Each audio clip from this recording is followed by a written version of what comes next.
दोस्तों, आपने ये बहुत बार सुना होगा कि इंसान सर्वश्रेष्ठ है, प्राइम स्पीशी है और सिरमौर प्रजाति है।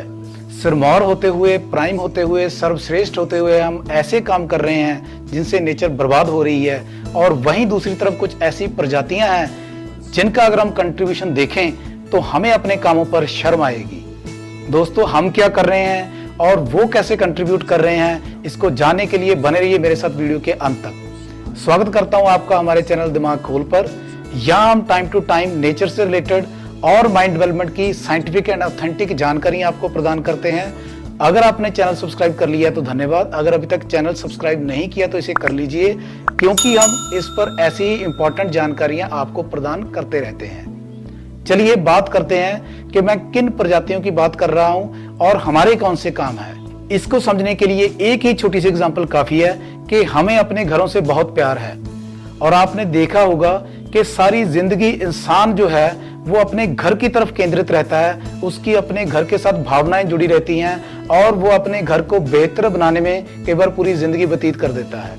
कई बार तो ऐसे केसेस देखे गए हैं कि वो लोन लेके घर बनाते हैं और पूरी जिंदगी उस लोन उतारने में अपनी बिता देते हैं। तो दोस्तों, घर की जब हम बात करते हैं तो अपनी जो पॉजिटिव भावनाएं हैं वो तो मैंने आपसे डिस्कस कर ली, लेकिन जो नेगेटिव चीजें हैं कि घर बनाने के लिए हम कितने जंगल बर्बाद करते हैं, कितने पेड़ कट जाते हैं। दोस्तों, इसका जो सीमेंट वगैरह होता है, जहाँ और हम पत्थर लेते हैं, मार्बल्स लेते हैं, उसके लिए कितने पहाड़ खराब हो जाते हैं। और जो हम स्ट्रेंथ देने के लिए जो सरिया डालते हैं, आयरन बार्स डालते हैं, उसके लिए माइंस में से कितना लोहा जो निकलता है, और इससे भी अलावा कहीं सिरामिक, कहीं पोर्सिलेन, वो कितना हम नेचर से लेते हैं, लेकिन क्या हम उसकी भरपाई कर रहे हैं? देखो, सृष्टि का एक असूल है, यहाँ एक हाथ लो तो दूसरे हाथ देना पड़ता है।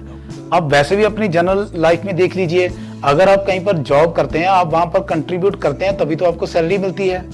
आप कोई शॉपिंग करने जाते हैं, वहां पर आप कुछ पेमेंट पे करते हो, तभी आपको वो चीज मिल पाती है। ये तो नहीं है कि आप फ्री में बैठ के आ जाओ और सैलरी मिल गई और दुकान पे गए और कुछ भी उठा लिया और दुकानदार ने कुछ नहीं कहा। ऐसा तो कुछ नहीं है। तो यहाँ पर हम नेचुरल रिसोर्स जो है, माफ करना, एक बात और कहना चाहूंगा, आपके ध्यान में चल रहा होगा कि हम हर चीज का पे करते हैं। दोस्तों, पे हम एजेंसीज को करते हैं, लेकिन जो नेचुरल रिसोर्स बने हैं, जो नेचर ने पैदा करके दिया है, नेचर को हम कभी भी पे नहीं करते, उसको हम कभी भी रिवर्ट बैक नहीं करते। उसी का नतीजा है कि जितने भी नेचुरल रिसोर्सेज हैं, चाहे वो पानी हो, चाहे वो लकड़ी हो, चाहे वो ऑक्सीजन हो, चाहे वो कुछ भी नेचुरल रिसोर्सेज, वो सभी डे बाय डे डिक्रीज होते चले जा रहे हैं, क्योंकि हम उनकी भरपाई नहीं कर रहे। दोस्तों, शुरू में मैंने बात करी थी दूसरी प्रजातियों की, उन दूसरी प्रजातियों में सबसे ऊपर आते हैं बर्ड्स। तो देखो, पक्षी अपने घोंसले कैसे बनाते हैं। कुछ पक्षी तो पत्तों को सिलकर बहुत ही अच्छे तरीके से, टेलर बर्ड उनको कहते हैं, वो घोंसला बनाते हैं। कुछ पक्षी टहनियों के साथ लटकाकर अपना घोंसला बनाते हैं। कुछ टहनियों में घास फूस रख के, तिनके रख के अपना घोंसला बनाते हैं। दोस्तों, ऐसे जितने भी पक्षी हैं, वो जो भी घोंसला बनाते हैं, उससे नेचर का कभी भी कोई भी नुकसान नहीं होता।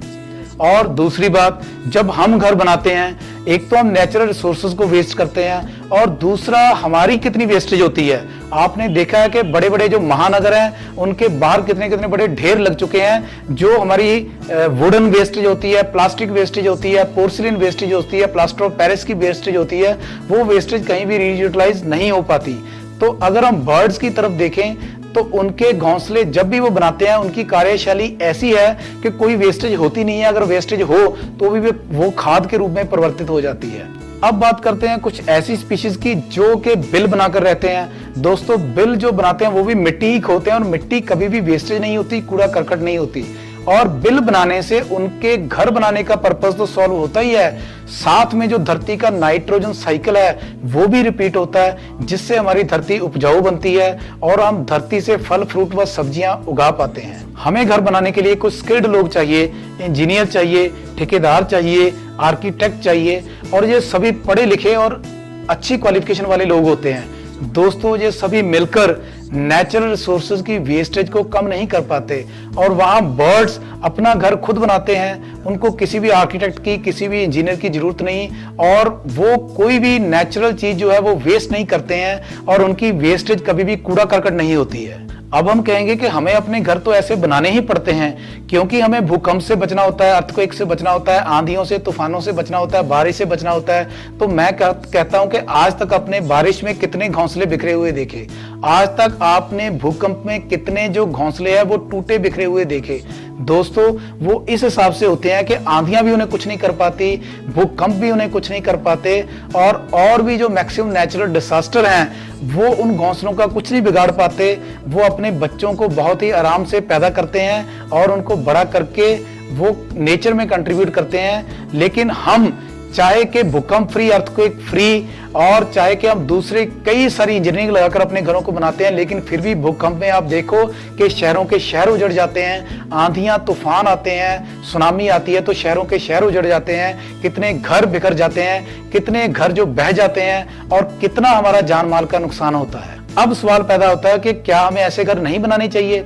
मैं ऐसा कतई नहीं कह रहा हूं, मैं बिल्कुल यहां नहीं कह रहा हूं कि आप घरों को छोड़कर घोंसले बना के रहने लग जाओ, लेकिन बात सिर्फ इतनी है कि हम जो रिसोर्सेज को यूज कर रहे हैं, हम उन रिसोर्सेज की भरपाई भी तो करें, उनका हम रिस्टोरेशन भी तो करें। हम जिन रिसोर्सेज को यूज कर रहे हैं उनमें सबसे बड़ा जो है वो है, चाहे हम फ्यूल की बात करें, चाहे हम पत्थरों की बात करें, इन सब का जो बेस है वो है हमारे फॉरेस्ट, हमारे जंगल। तो दोस्तों, कम से कम हम इतना तो कर ही सकते हैं कि हर एक जो इंसान है वो अपनी लाइफ के हर एक साल में कम से कम एक वृक्ष को लगाए और एक वृक्ष को चलाए। तो इसके लिए मैं अपने जो पोइटिक वे में ऐसा भी कहता हूं कि ढाब पहाड़ा नु मकान ता बनाई जाने हो, मकाना तो पहाड़ भी की बना पाओगे। वो कट जंगला तो चीजा आपां कई बना लिया, कदे चीजा तो भी जंगल उगा पाओगे। आओ कुदरत प्रति फर्ज अपना निभा लीए, लोड़ा तो बाद अपनी अज जंगल उगा लीए, लोड़ा तो बाद अपनी अज जंगल उगा लीए। सो कहने का भाव मेरा सिर्फ यही है कि दोस्तों, अगर हम इनको यूज करते हैं तो हम इनको रिस्टोर भी करें, हम पक्षियों को भी बचाएं, हम जंगल भी उगाएं। और उसका सिर्फ एक ही सूत्र है, कोई बहुत ज्यादा भागदौड़ लगाने की जरूरत नहीं है।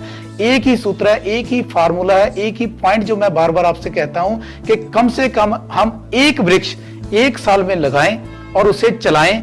इसी से ही बहुत बड़ा जो रिस्टोरेशन वो हो सकता है। हमारी धरती बहुत देर तक स्वर्ग रह सकती है, रहने योग्य रह सकती है, जिस पे हम रह के जिंदगी व्यतीत कर सकते हैं, आनंद से रह सकते हैं। इसी शुभ इच्छा के साथ कि आपको ये जानकारी पसंद आई होगी और डेफिनेटली आप बर्ड्स के योगदान को भी समझे होंगे। तो दोस्तों, आइए वृक्ष लगाएं और पक्षी बचाएं। तो अगर आपको वीडियो अच्छी लगी हो तो इस पर कमेंट करके जरूर बताइएगा। अगर कोई डाउट हो या कोई सवाल पूछना हो वो भी आप कमेंट में पूछ सकते हो। अगर जानकारी वैल्यूएबल लगी हो तो दोस्तों, मित्रों के साथ और रिश्तेदारों के साथ, नियर एंड डियर के साथ इसको शेयर भी कर सकते हो।